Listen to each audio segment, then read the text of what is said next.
So the next step is we've now collapsed this into a 1, 2, 3 by 1, 2, 3 by 1, 2, 3, 4, 5. We've now collapsed this into a 3 by 3 by 5, which is fitting because we're shape-shifted. And our 3 by 3 by 5 solution is designed to get us back to the cuboid form. Step 1, get our centers and edges. 4 by 4 by 5. Step 2, 3 by 3 by 5, get it back to a cuboid form, and that's exactly what we're going to do. Now the first step to that is getting our middle layer here. We need to get that. You could do that by parity. You could do that by parity algorithms. I'm not going to do that. In so doing, I'm about to mess up some of the cross, but as long as the edges are in, really doesn't matter. So these guys need to switch. So again, I'm not defining it based on this. I need my middle to be these guys and these two, ignoring these. These are just extensions of the outer layers. So I'm just going to double turn it like this. This is now where it needs to be. Now if you're a little skittish about the fact that you kind of mess these sides up, then fine, see where else you need to be. But as a matter of fact, we're actually done. This is in place, this is in place, this is in place. So we have our middle completely in place. Again, if you don't like the fact that you just moved the red one up here, fine. Or the green one up here, then fine. Move this to the side, double turn it, move it in, and double turn it down. And all is right with the world. We got our cross back, and we have our middle layer in, as you can see. So now what I'm going to do is I'm going to extend outwards and solve this layer down here. So to start off with, the white and red is already in, red and blue is already in, blue and orange. So up here, where's my blue and orange? Here's a blue and orange. Is it the right one? Yeah, because well, no, actually it's not. This is going to end up like this, sticking out at you like that. You don't want that. So do we have another blue and orange up here? And we don't. Not one that we can use, so move on. Orange, orange, and white. Find an orange and white. Here's an orange and white. Is it the right one? It is, because it's going to end up over here. So the algorithm is the same. I'm actually not going to move them independently for ease of instruction. 2R, U, just going to do both of them. 2R, UI, 2R, and there you got it. It's here. Again, this doesn't mean anything right now. It's the white and orange. We created parity here, so we're not going to shift this perspective. So let's move it over here. I want the white and red. We already got it. Red and blue. Already got it. Blue and orange.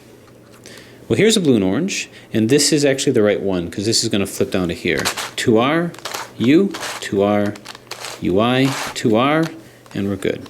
So we actually now have this layer here. For the top layer, everything is moved where they're supposed to be in terms of the layer. We just have to move our corners and our edges in. So we're going to look for what I've always called the sandwich, which is two corners of the same color surrounding a middle of a different color. This is all in, as you can see. Don't let these guys fool you. This is all white. This is not what we want. This is not what we want. So I'm going to do a corner switch, a corner swap, in order to get that sandwich. And if I can't see one directly, actually this one will do it. This to here. So that's going to be 2R, U, 2R, UI, 2R. Turn this with a UI. And just below our center, turn this to a U, a D rather. 2R, UI, 2R, U, 2R. Straight cuboid strategy, turn this back. Here's our sandwich, two oranges and a blue. Okay, actually this is our one sandwich. When you get the one sandwich, turn that sandwich to the left and do the same corner swap again. 2R, U, 2R, UI, 2R, turn, turn, 2R, UI, 2R, U, 2R. One thing about Tom Z's puzzles is they love to turn, whether it's a curvy copter or a cuboid.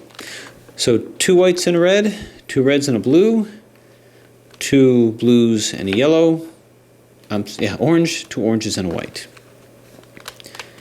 Okay, so now that we have our edges in place, we're just going to be doing middle swaps. So swap these two. This will put the orange in place, and that's going to be 2R, U, 2R, U, 2R, 2U, 2R, 2U, 2R, U, 2R, UI, 2R.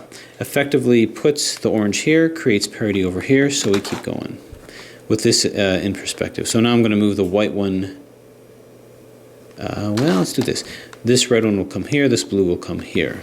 2R, U, 2R, U, 2R, 2U, 2R, 2U, 2R, U, 2R, UI, 2R. Okay, move this here. So now all we have, this is in, this is in. This is in the wrong middle, because this is supposed to be the blue side, and it's supposed to be the white side, so we do an opposite middle swap. Now this is going to be a parity producing move. All of our middle swaps are parity producing moves, not our corner moves, just our middle moves. 2R, 2U, 2R, 2U, 2R, and 2U. So that's all in, but notice we have parity over here. I know it's kind of hard to keep perspective, but understand this is blue. These are supposed to be blue sides. We have a white edge here and a blue edge here. So should we put these in? And the answer is yes, we should.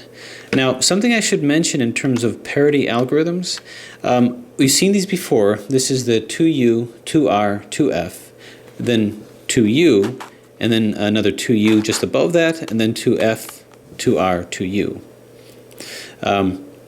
There's two ways that can happen. If it's an odd number, then you're going to have to only do one 2U and then finish off with a 2F. It'll fix the parity, but it'll transplant the parity to an orthogonal side, a side at right angles. And then you'll have to deal with that. If it's an even number, if you have 2, then you can do your 2U and 2U. You just cut right below, cut right in the middle of where you have your parity and just above that. And then you won't get the parity transplanted to the other side.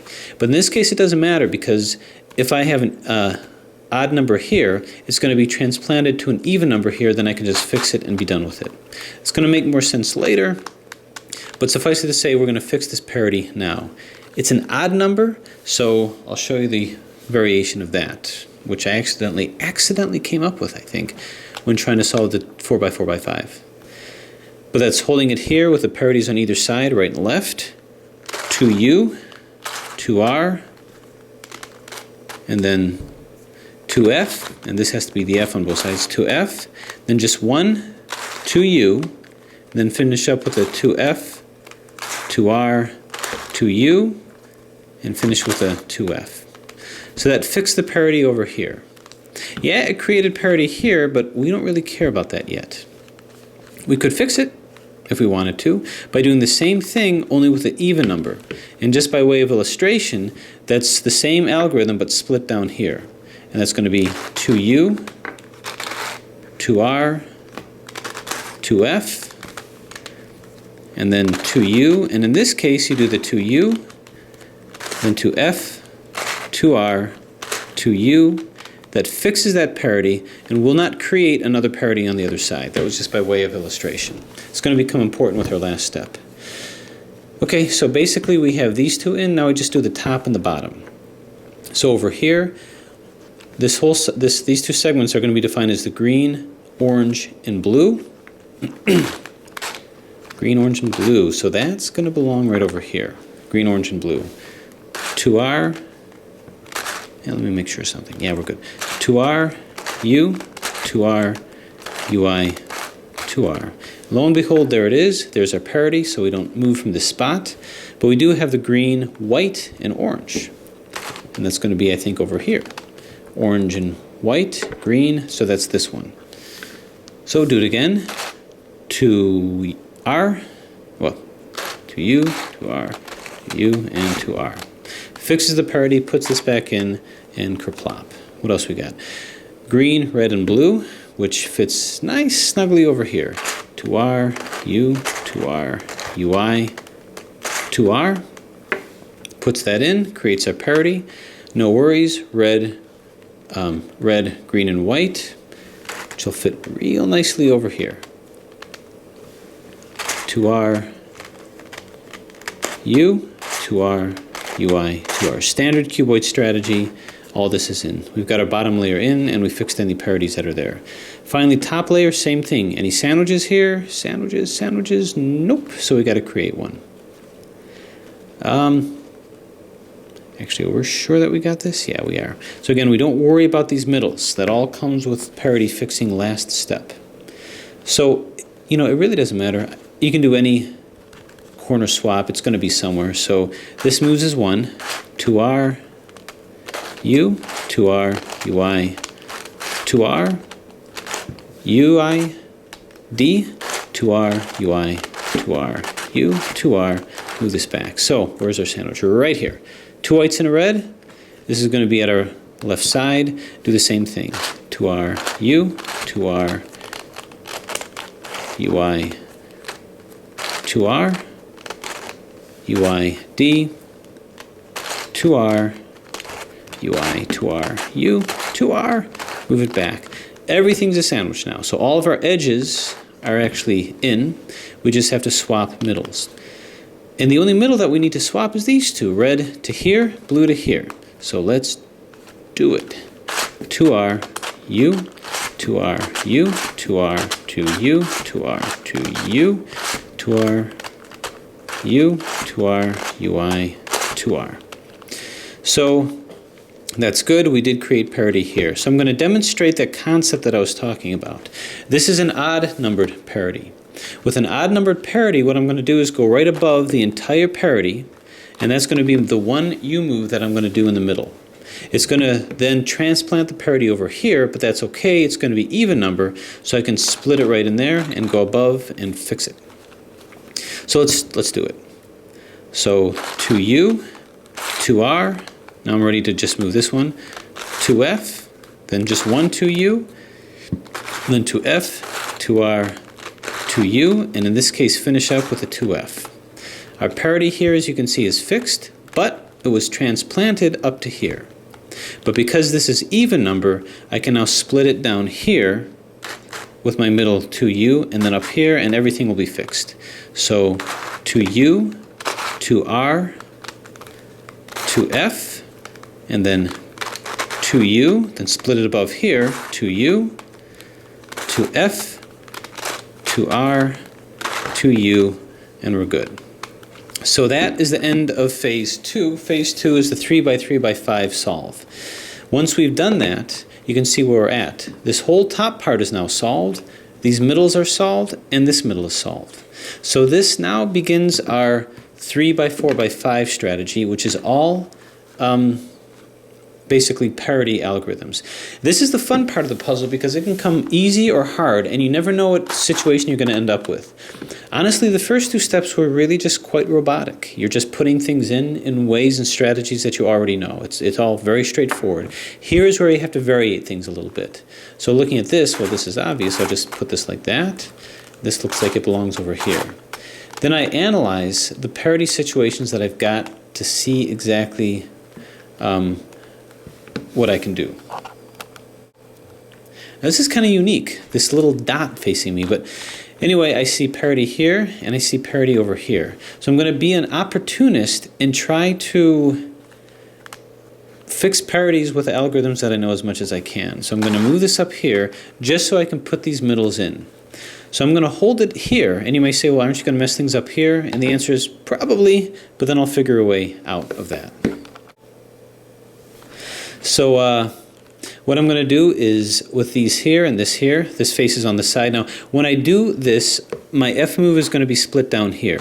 And at the end of it, this parity is going to be taken out, but I'm going to move it up to here, and then I'm just going to do it again. So here's what I mean.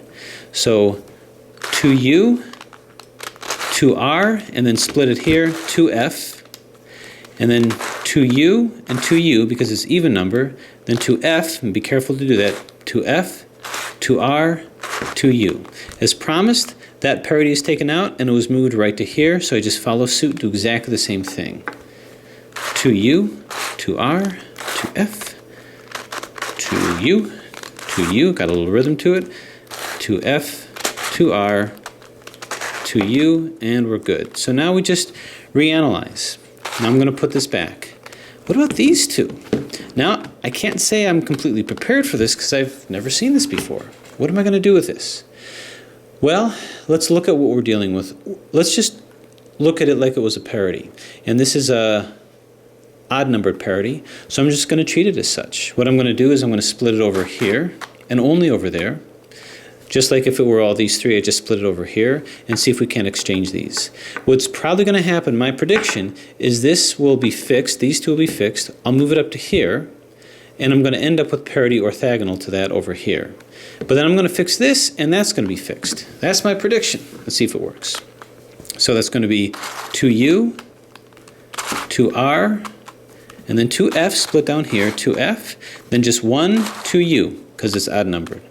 Then 2f, 2r, 2u, and then this turns. And look at that, fixed, it's brought up here, and I predictably created a parity orthogonal to here. I could fix this, but why? It's just going to come right back when I fix this, but by fixing this, it should also fix this. So 2u, 2r, 2f, just 1, 2u, then 2f, 2r, 2u, and here. So what do I got? Well, it didn't do exactly what I thought, but it did create parity here. It just shifted it from here to here, but that's okay. It's still an even number parity. We've run across this before with 3 by 3 by 6, 3 by 3 by 9s, 8s, however you want to call it. But anyway, it's an even number, so we're going to do the same thing, but we're going to split it here and then here, and this will clear up any parities along this line. So our last and final maneuver, 2u, 2r, 2f, then split it here, 2u, then here, 2u, then 2f, 2r, 2u, and you did it. The final of the brick collection, the 4 by 5 by 6, Tom Z's incredible creation has been solved, and it takes its place amongst all the other fantastic bricks as well as cuboids as a very entertaining puzzle. Well done, Tom Z. Can't wait for your next endeavor and your next cuboid. But what I'll tell you is that if you can solve this and this and this, you can probably apply these techniques to any cuboid that happens along. So enjoy, have fun, do yourself a favor, buy yourself one of these. Thanks for watching.